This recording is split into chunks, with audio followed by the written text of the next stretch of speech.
Good afternoon. Today, we're going to learn how to help a struggling student in your class who you suspect may have a learning disability.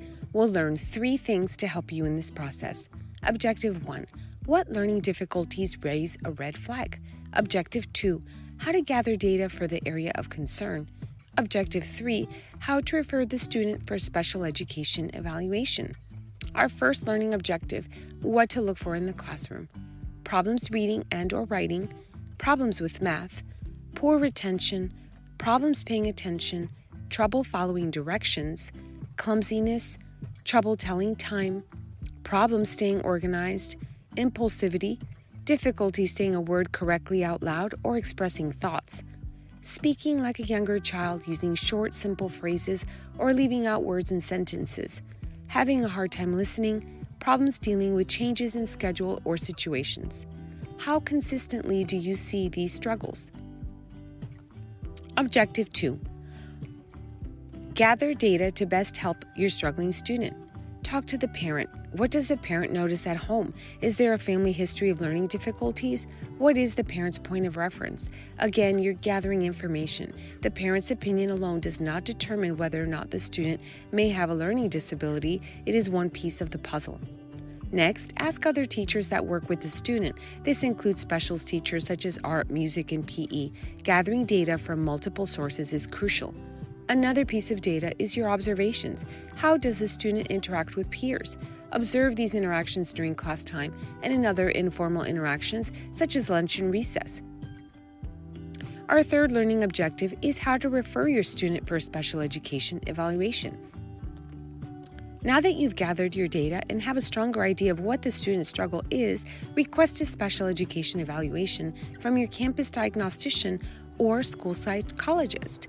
What you expect during the process. Depending on your state, the initial evaluation typically takes 45 school days. Continue to communicate with the parent regularly, just as you did prior to the evaluation. Next, make sure you complete the teacher feedback forms. Your input is one of the most important pieces of the evaluation. Should the student meet eligibility criteria, make sure you familiarize yourself with the student's case manager. If the student is not eligible for services, find out what teaching strategies would benefit the student. We've discussed 3 objectives in helping you determine whether or not you should refer your student for a special education evaluation. Now, let's apply what we've learned. Scenario 1. You've noticed that Wilma, a 2nd grade student who comes from a home where Spanish is the only language spoken, she mispronounces words and has trouble reading basic sight words. She herself does not speak Spanish, but she understands all that is spoken in the home. She's very quiet and does not like being called on in class, both to read aloud and to join in on class discussions. What would be the best course of action? Option 1. Call your special education team and ask for an evaluation. Option 2.